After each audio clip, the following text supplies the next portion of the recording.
네, 오늘 함께 살펴볼 말씀은 우리 창세기 22장 1절에서 13절 말씀인데요. 최종 시험 관문 예배라고 하는 제목으로 좀 말씀 나누려고 합니다. 우리 창세기 22장 1절에서 13절 말씀, 저와 여러분이 한 절씩 교독하도록 하겠습니다. 제가 1절 읽겠습니다. 그 일 후에 하나님이 아브라함을 시험하시려고 그를 부르시되 아브라함아 하시니 그가 이르되 내가 여기 있나이다.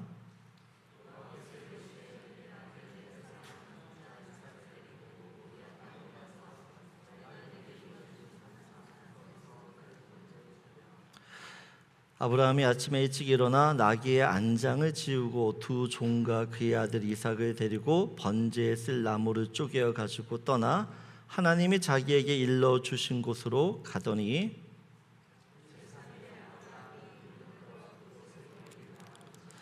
이에 아브라함이 종들에게 이르되 너희는 나귀와 함께 여기서 기다리라. 내가 아이와 함께 저기 가서 예배하고 우리가 너희에게로 돌아오리라 하고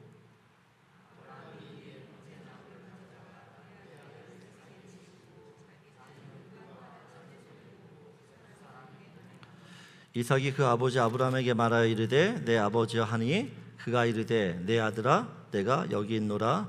이삭이 이르되 불과 나무는 있거니와 번제할 어린 양은 어디 있나이까.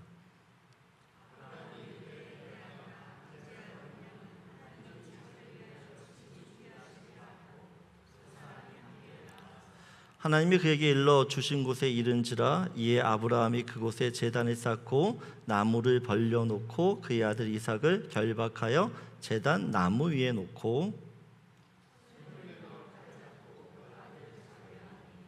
여호와의 사자가 하늘에서부터 그를 불러 이르시되 아브라함아 아브라함아 하시는지라. 아브라함이 이르되 내가 여기 있나이다 하매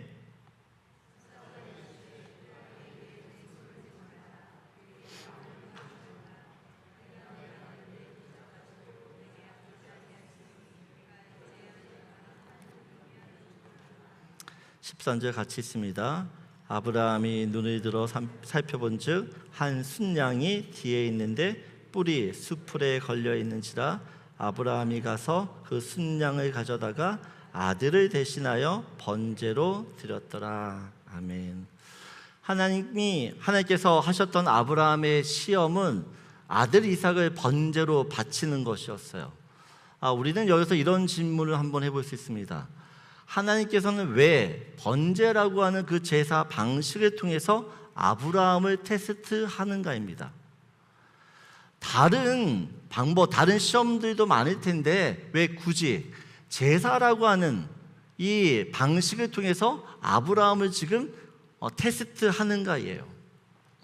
여러분, 제사는 오늘날 예배입니다. 하나님의 마지막 테스트는 결국 예배였어요. 예배는 성도에게서 가장 기본이면서도 가장 중요한 핵심, 신앙의 본질이라고 할 수 있죠. 하나님의 시험은 결국에는 이 예배, 신앙의 본질을 체크하고 확인하는 것이었습니다. 하나님께서는 이 시험을 통해서 아브라함에게 신앙의 본질인 또 신앙의 핵심인 예배가 무엇인지, 하나님 받으시는 진짜 예배는 어떤 것인지를 알려주기를 원하셨다라는 것이에서, 그래서 오늘은 이 하나님의 시험을 예배라는 관점에서 좀 살펴보려고 합니다. 여러분, 아브라함은 하나님을 만나면서부터, 갈대아 우르에서 하나님을 만나면서부터 수많은 제사, 수많은 예배를 드렸죠. 가나안 땅에 도착하자마자 단을 쌓았습니다. 예배의 단을 쌓은 거죠. 제사를 드렸다라는 것입니다. 그리고 가나안에서 이곳에서 저곳으로 움직일 때마다 또 어떤 사건과 어떤 일을 경험할 때마다 하나님 앞에 제사를 드려요. 제사. 하지만 지금 아브라함이 드리려고 하는 모리아 산에서의 제사와 또 지금까지 드렸던 아브라함의 제사는 완전히 다른, 차원이 다른 제사라는 것을 우리가 알 수 있습니다. 여러분, 모리아산에서 지금 드리려고 하는 제사, 그 제사와 아브라함이 지금까지 드렸던 제사, 어떤 차이가 있을까요? 어떤 차이? 무슨 차이가 있을까요? 가장 큰 차이. 네? 가장 큰 차이점, 희생제물의 차이죠. 희생제물. 2절을 보게 되어지면 여호와께서 이르시되 네 아들 네 사랑하는 독자 이삭을 데리고 모리아 땅으로 가서 내가 내게 일러준 산 거기서 그를 번제로 드리라 라고 이야기합니다. 여러분, 아브라함은 이전까지는 그냥 양이나 소 이것을 가지고 희생제물을 가지고 하나님께 예배 드렸어요. 제사 드렸어요. 그런데 모리아산에서의 제사는 양이 아니라 누구예요? 그 번제물이, 희생제물이 자기가 사랑하는 독자 이삭입니다. 이삭. 하나님께서는 이스라엘 백성들에게 5가지 방식으로 제사를 드리게 했습니다. 속건제, 속죄제, 화목제, 번제, 소제라고 하는 이 모든 5가지의 제사 방식을 가지고 하나님께 예배를 드립니다. 제사를 드렸어요. 근데 여러분, 모든 제사에는 뭐가 있죠? 희생제물이 있습니다. 모든 제사에는 희생제물이 있어요. 다시 이야기하면 희생제물이 없는 제사는 제사가 아니라는 거죠. 하나님께서 정말 받으시는 예배, 그 제사는 희생제물이 있는 제사예요. 그런데 이스라엘 백성들이 제사를 드릴 때마다 희생제물을 어떻게 바치는가입니다. 어떻게?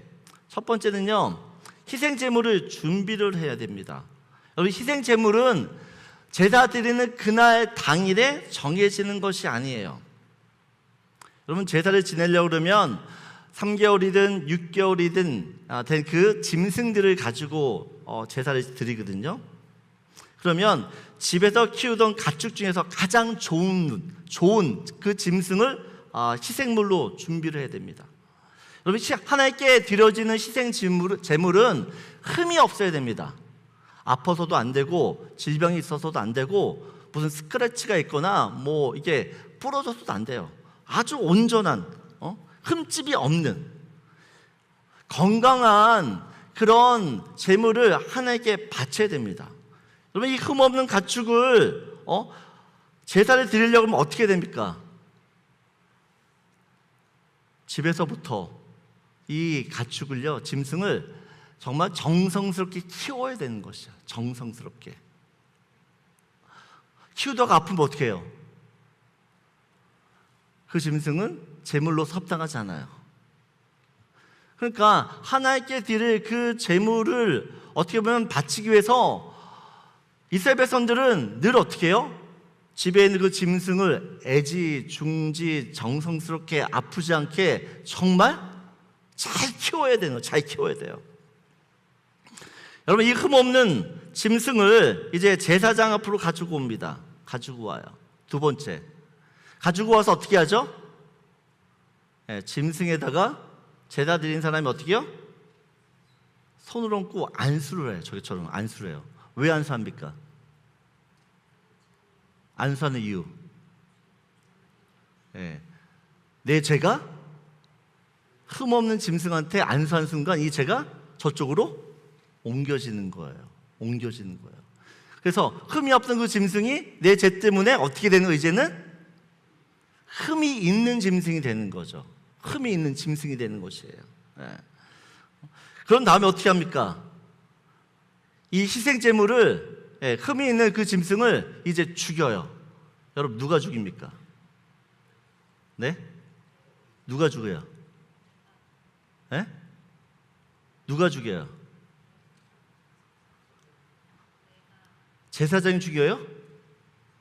제사장은 안 죽여요. 제사 드리는 사람이 죽입니다. 여러분, 내가 집에서 키우던, 여러분, 어린 양, 거의 3개월에서 6개월이거든요.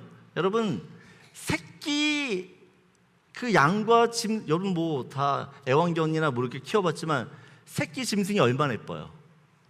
얼마나 귀여워요. 근데 그 3개월 된 6개월 된 그 짐승을 누가 죽여야 된다고 지금요? 내가 죽여. 제사 드리는 내가 죽여야 되는 거예요, 여러분. 내가. 여러분, 짐승을 죽일 때 한 번에 죽일 수 있어요? 한 번에 죽이기가 쉽지 않습니다. 그럼 어떻게 해요? 난도질을 해야 되는 거예요. 난도질. 여러분, 이 짐승을 죽였어요. 그러면 이제는 그 짐승의 가죽을 벗겨야 되거든요. 가죽을 벗기고 내장을 내야 되고, 그 다음에 다 각을 떠야 돼요. 이걸 누가 할까요? 누가 할까요? 누가 해요? 제사장이 할까요? 아니에요. 제사 드리는 사람이 합니다.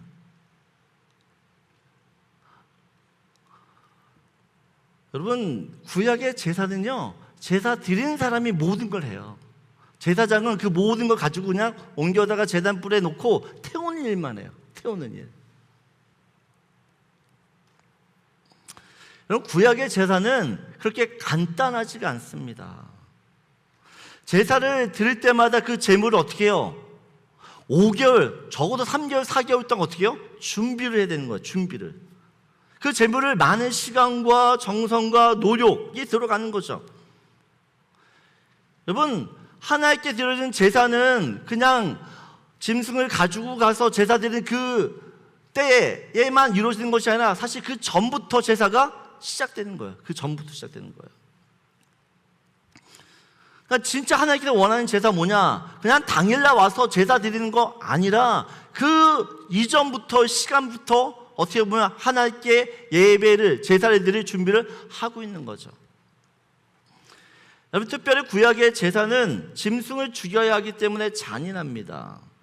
잔인해요. 여러분, 내가 정말 집에서 맨날 양에게 음식 먹이고 풀 주고 물 주고 그렇게 키웠던 그 짐승들 내가 죽여야 된다고 생각해 보세요. 쉽지 않아요. 그럼 하나님께서 왜 이런 왜 이렇게 잔인한 제사를 드리라고 이야기하는 것이에요? 여러분, 죄는 그만큼 심각하기 때문에 그렇습니다. 죄가 얼마나 큰 문제인지를 알라는 것이에요. 여러분, 죄가 있는 상태로 이스라엘 백성들이 하나님께 나아가면 어떻게 되죠? 죽어요.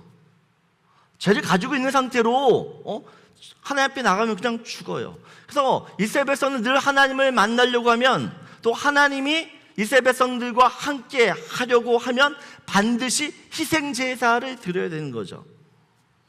여러분, 죄는 그냥 용서되는 법이 없습니다. 로마서 6장 23절을 보게 되어지면 죄의 삭은 뭐라고 얘기합니까? 사망이에요. 죄를 짓는 순간 그 결과는 죽음이라는 겁니다.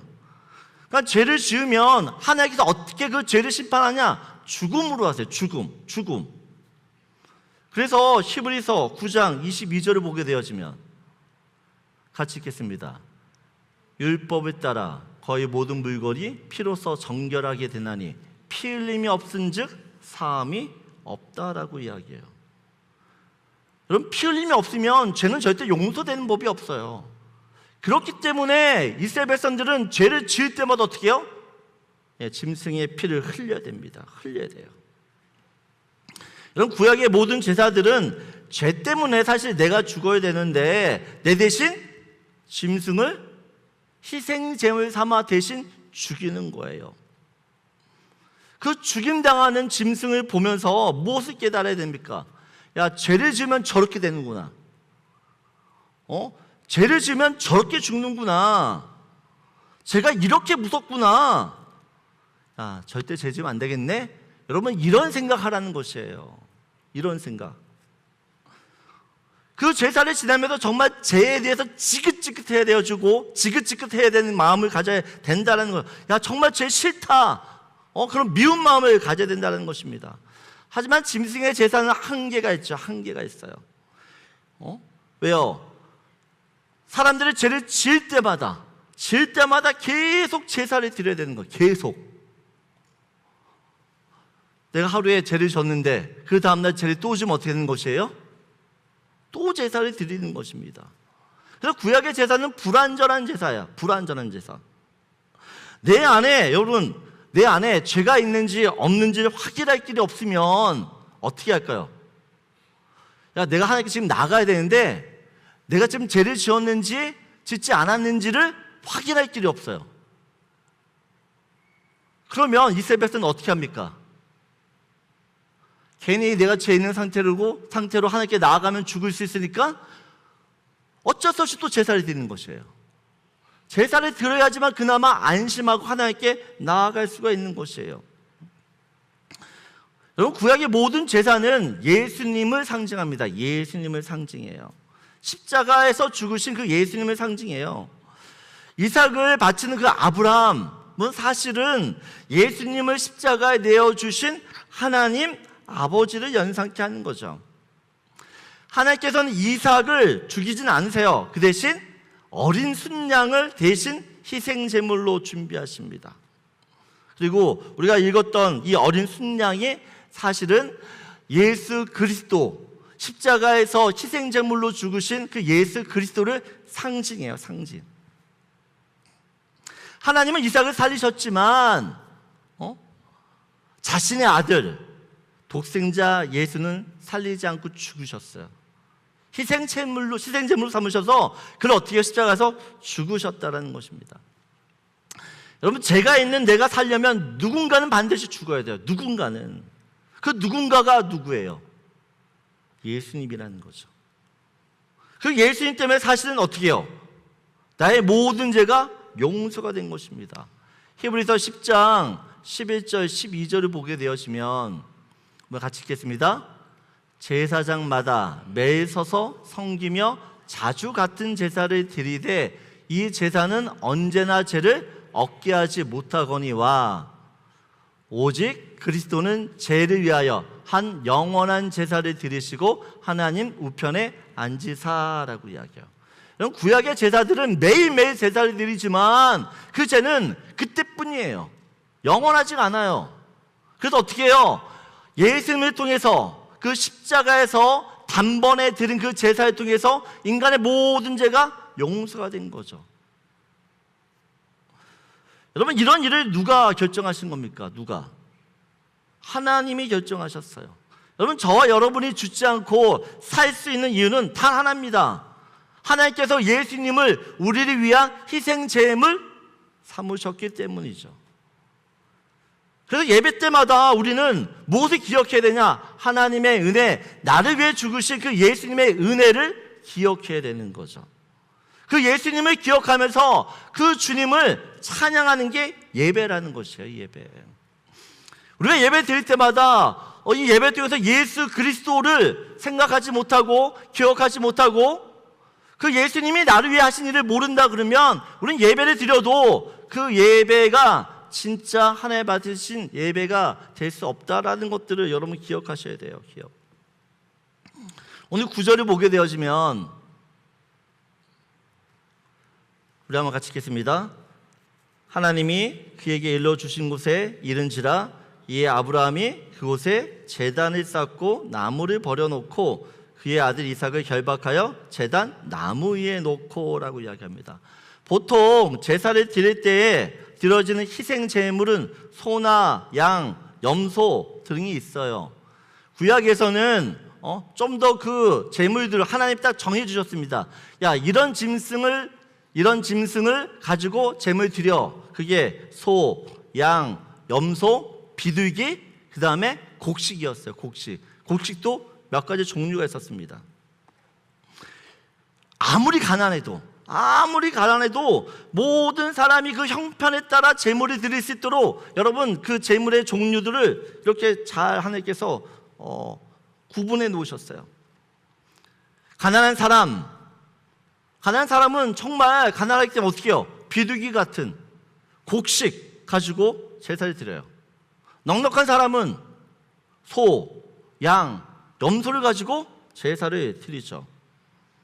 구약의 모든 제사는 오늘날 예배라고 있어요. 예배. 그러면 하나님께 드려진 희생 제물은 오늘날 우리가 하나님께 드려지는 헌물, 예물일 수 있죠. 여러분, 만일 소, 양, 염소를 바칠 수 있는 사람이 비둘기를 바쳐요. 소, 양, 염소를 바칠 수 있는 사람이 매일 비둘기를 바쳐요. 어떤 예배를 드리는 걸까요? 정말 가난해요. 비둘기밖에 드릴 수 없는 그 형편의 사람이 소리 지르면 어떻게 될까요? 다른 예배예요.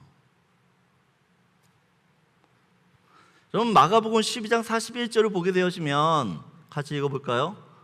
예수께서 헌금함에 대하여 앉으사 무리가 어떻게 헌금함에 돈 넣는가를 보실세. 여러 부자는 많이 넣는데. 오늘 보게 되어지면 예수께서 성전에서 뭘 보신다고요? 무리가 어떻게 헌금함에 돈 넣는가를 보실세라고 이야기합니다. 여러분, 우리가 헌금하는 그 모습을 하나님이 보셔요, 안 보셔요?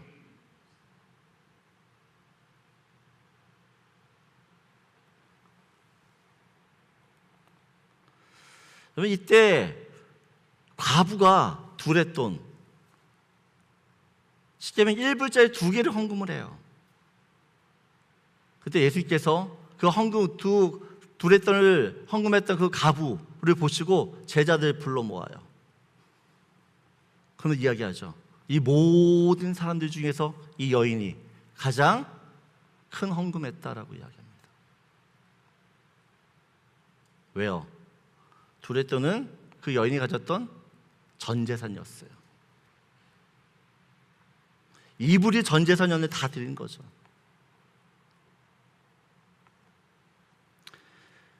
여러분, 하나님께 드리는 예물은 정성이에요.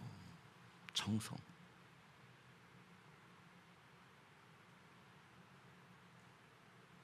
저는 여러분들이 우리 교회 성도들은 정말 마음 다해 하나님께 헌금하세요. 그럼에도 제가 강조드리는 것은 하나님은 여러분이 드리는 예물, 그 예물의 중심을 보세요.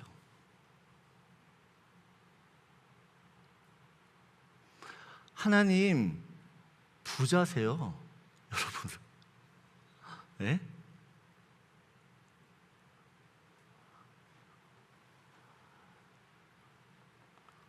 여러분, 구약의 제사는 희생 제물에 따라서 그 사람이 어떤 마음을 하나님께 예배하는지가 드러나요. 희생 제물의 가치도 보지만 사실 그 희생 제물을 어떻게 드리는지 그 과정도 보세요. 과정. 여러분, 아브라함은 번제를 드릴 때마다, 하나님께 제사 드릴 때마다 짐승을 잡았어요.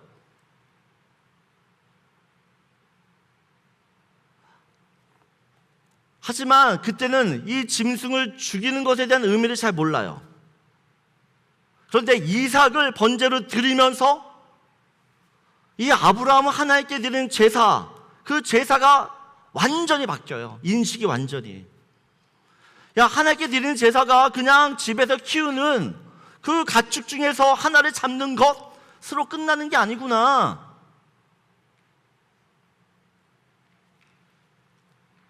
여러분, 이삭을 번제 드리는 것은 형식 면에서 똑같아요, 이전의 제사와.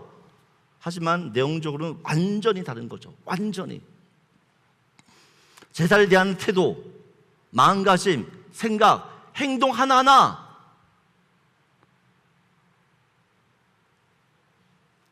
이전에 드렸던 예배와는 차원이 다른 예배가 돼요. 저는 여러분이 드린 예배를 한번 돌아보셨으면 좋겠어요. 여러분, 우리가 얼마나 예배를 캐주얼하게 생각하고 있는지, 얼마나 형식적인 그 예배, 그냥 일주일에 한 번 드리는 습관적인 예배는 아닌지 한번 돌아보기 원한다는 것이에요. 우리 중심을 주님께 어떤 희생 제물을 드리는가 통해서 드러나요. 여러분, 하나님께서 아브라함에게 이삭을 바치라고 할 때 아브라함은 이삭을 정말 사랑했어요. 그럼에도 불구하고 그 사랑하는 이삭을 바치잖아요. 왜요? 왜 바치는 거예요? 왜 바치는 겁니까? 오늘 12절을 보게 되면 이렇게 이야기하죠. 예?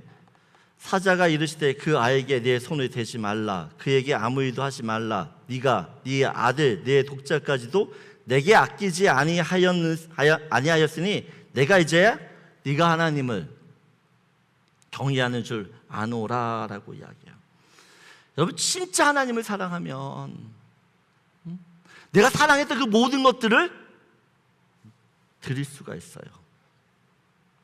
아브라함은 자신의 전부였던, 정말 사랑했던, 그 소중했던 아들을 하나님께 드리면서 예배가 어떤 것인지 알아요. 예배는 정말 내가 사랑했던 것을 하나님께 드리는 거구나. 하나님보다 더 사랑하는 것이 있으면 안 되는 것을 알게 되는 거죠. 우리가 새벽 예배 시간에 예레미야를 살펴보고 있어요. 예레미야. 이스라엘 백성들이 우상 숭배를 하고 또 하나님께서 원치 않는 그 죄악을 지으면서 결국에는 바벨론에 의하여 그 남유다가 멸망을 하게 되어집니다. 그때 계속 하나님이 이야기하는 것 중에 하나가 이겁니다. 내가 너를 사랑했다라는 거예요. 내가 너를 사랑했다. 나는 너를 사랑하는데 너는 나를 사랑하느냐라고 이야기하는 거죠. 여러분, 하나님은 정말 우리만 사랑하세요. 근데 우리는 하나님도 사랑하죠. 하나님만 사랑하지 않아요. 여러분, 하나님께서 하나님의 별명 중에 하나가 질투하신 하나님이에요. 질투하신 하나님. 질투하신 하나님. 여러분, 하나님 왜 질투하실까요? 왜 질투하실까요?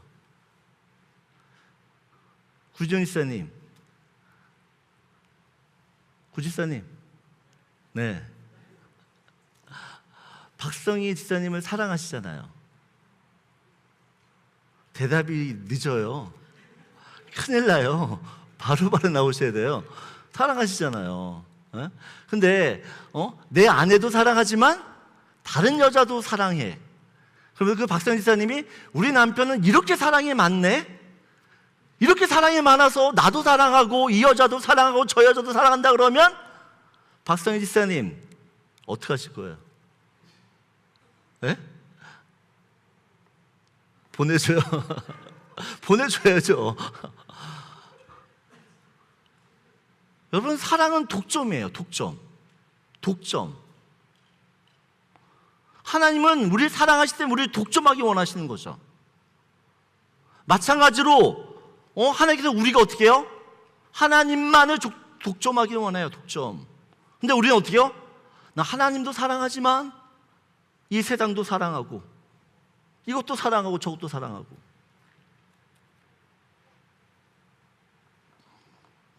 예배는 무엇이냐라고 할 때 예배는 정말 하나님만 사랑하겠습니다라고 하는 그 결심을 하는 시간이에요.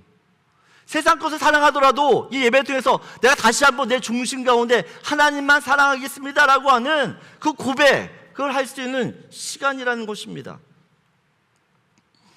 여러분, 우리는 언젠가는 아브라함처럼 예배 테스트를 받으실 거예요. 여러분도. 왜냐하면 하나님은 여러분들이 아브라함처럼 믿음의 조상이 되기 원하기 때문에, 믿음의 정상에 서기를 원하기 때문에 반드시 이 테스트를 받아요. 이 테스트를 받을 때 여러분, 하나님께 여러분이 요구하실 거예요. 네가 진짜 사랑하는 이삭 나한테 바치라고. 그날이 온다니까요. 그때 어떻게 하실 거냐, 정말. 그때 우리는 결단해야 되는 거예요. 내가 진짜 사랑하면 내 모든 걸 주님께 드릴 수 있어요. 아브라함이 이삭을 바칠 수 있는 건 단 하나였습니다. 이삭보다 하나님 더 사랑했기 때문에. 여러분, 예배는 내 사랑을 주님께 보여드리는 시간이에요. 정말 주님을 사랑하면 그 주님께 내가 가지고 있는 것들이 아깝지가 않죠, 사실은. 현대 크리스찬들은 일주일에 한 번, 한두 시간 교회 와서 예배 드리는 것을 전부라 생각해요. 그런데 진짜 예배는, 하나님 받으시는 예배는요, 내 모든 것을 다 드리는 걸 예배라고 해요. 내 모든 것, 이삭을 드리는 걸 예배라고 한다는 것입니다.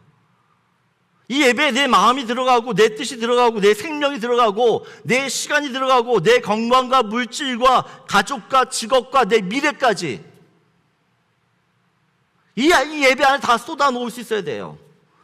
여러분, 주님의 신령과 진정으로 예배하라는 그 말씀이 어떤 건지를 이해하셔야 돼요. 우리 온만 다해 주님을 찬양합니다. 내 생명 다해 주님 위해 사랑합니다 라고 하지만 여러분, 우린 말만 해요. 그 예배를 진짜 주님이 받으시는 것이에요. 아브라함은 자기의 아들 이삭을 바치는 예배였기 때문에 이 예배가 너무나 귀한 예배였어요. 그 예배를 소홀히 드릴 수 없어요. 여러분, 예배를 가볍게 생각하지 않는 우리 교회 성도님들 되기 원합니다. 오늘 10절을 보게 되어지면 아브라함이 손을 내밀어 칼을 잡고 그 아들을 잡으려고 합니다. 여러분, 아브라함은 모리아산으로 가는 그 3일 내내 사실 자신을 죽였어요. 그런데 진짜 아브라함이 언제 죽냐라고 할 때 아브라함이 죽는 그때는 그 손을 내밀어 그 번제단 위에 있는 그 아들을 죽이려고 내리칠 때 사실 그때 죽는 거예요.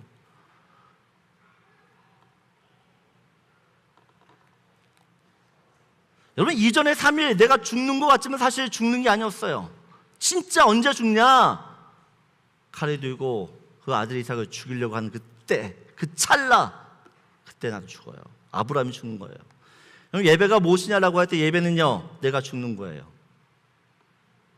예배 드릴 때마다 내 죄악, 내 뜻, 내 계획, 내 주장, 내 고집, 내 성격, 이것을 죽이지 않으면 여러분, 예배가 온전해질 수 없어요. 예배 때 내가 죽지 않으면 여러분, 내 자아가 펄펄 살아서 결국에는 큰 일을 치르게 됩니다. 그럼 하나님께서 가인의 예배는 받지 않으세요. 아벨의 예배만 받으십니다. 가인의 예배는 자기가 중심이 되는 예배입니다. 자기가 살아나는 예배였어요. 하지만 아벨은 철저히 하나님 중심, 자기는 죽고 하나님만 사는 그런 예배였어요. 예배 통해 아벨은 철저히 죽었지만 가인은 살았기 때문에 어떻게 해요? 그 가인이 결국에는 아벨을 죽여요. 예배 통해서 내가 죽지 않으면 내가 다른 사람 죽여요. 예배 가운데 내가 죽지 않으면 내가 내 남편, 내 자식, 내 옆에 있는 사람들을 죽일 수밖에 없는 그런 모습이 돼요.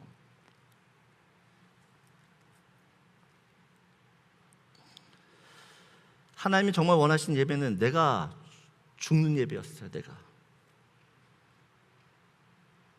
자기의 모든 것이었던 이삭을 바치면서 결국 아브라함은 자기도 죽어요. 우리 예배 드릴 때 내 뜻과 내 소원, 내 계획을 가지고 시작해요. 하지만 예배 중에 하나님의 뜻이 선포되어지고 하나님의 뜻이 우리 가운데 들려질 때에 내가 가지고 있던 그 모든 것들을 내려놓고 포기할 수 있어야 됩니다. 여러분, 아브라함도 이삭에 대한 소원이 있었어요. 이삭을 번제로 바치면서도 하나님 이 이삭 살려주세요. 이 이삭 살아야 돼요. 하지만 그것까지 내려놓는 거예요. 철저히 내려놓을 때 내가 이삭을 향해 칼을 내리꽂을 수 있는 것이에요. 그래서 예배는 사실 힘든 거예요. 마냥 즐겁지 않아요. 나를 죽여야 하기 때문에. 근데 나를 죽이면 그 다음부터 주님이 주시는 평안과 은혜와 놀라운 축복이 있는 거예요. 축복이. 그러면 12절에 주님이 분명히 말씀하세요.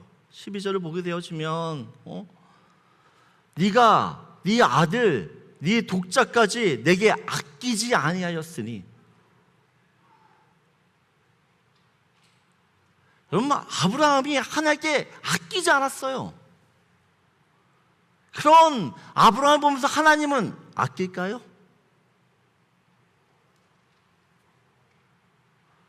아브라함이 하나님께 올인했을 때 하나님도 아브라함한테 올인하는 것이에요.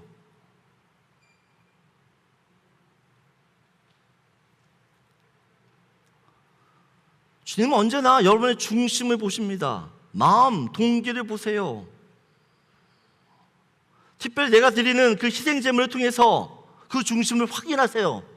네가 진짜 나를 사랑하는지 않는지를.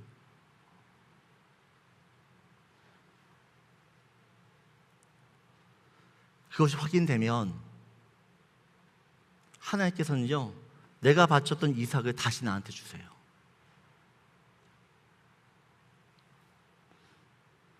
여러분, 이삭이 아브라함 품 안에 있을 때는 그냥 사람 자식에 불과했어요. 하지만 하나님께 바쳐주는 순간 이 아들은 하나님의 자녀가 돼요.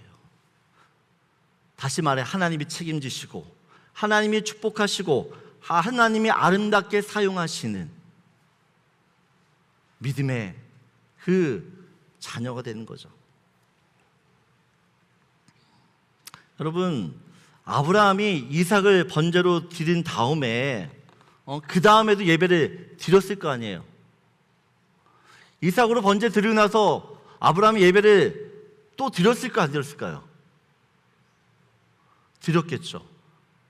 근데 번제 드린 다음에, 이삭을 번제를 드린 다음에 드리는 예배는 아브라함한테 어떤 예배였을까요? 어떤 예배였을까요? 여러분, 아브라함이 이삭을 번제로 바친 그 이후 아브라함의 모든 예배는요, 이삭을 바치는 예배였어요.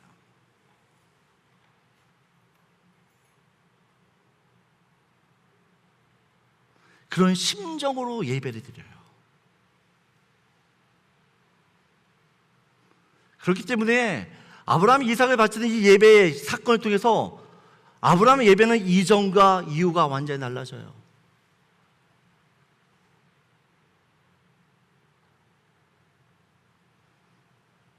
저는 여러분의 예배가 매 순간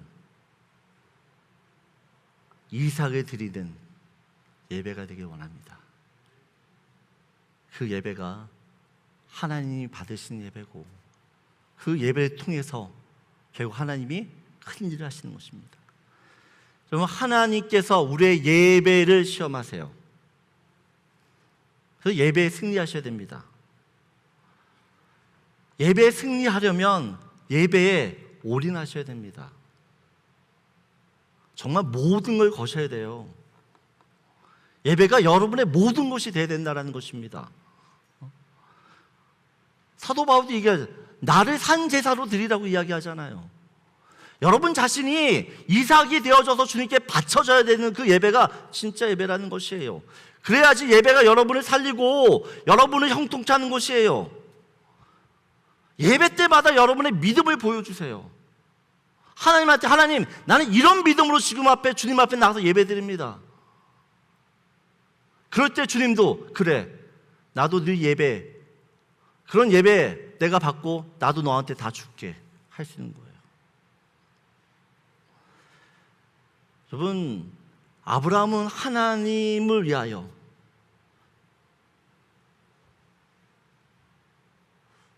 자기 모든 걸 드렸잖아요. 아브라함은 진정한 예배자였습니다. 하나님은 자신을 위해 자신의 모든 것을 아끼지 않는 그런 예배자를 찾으시고 그 예배자를 통하여서 영광 받으실 뿐만 아니라 그 사람을 통해서 주의 일을 감당케 하실 거예요. 저는 여러분의 예배가 하나님이 받으시는 예배, 하나님 너무 흠량하시는 예배, 그 예배를 통해서 여러분의 인생이 달라지고 변화되어지기 원합니다.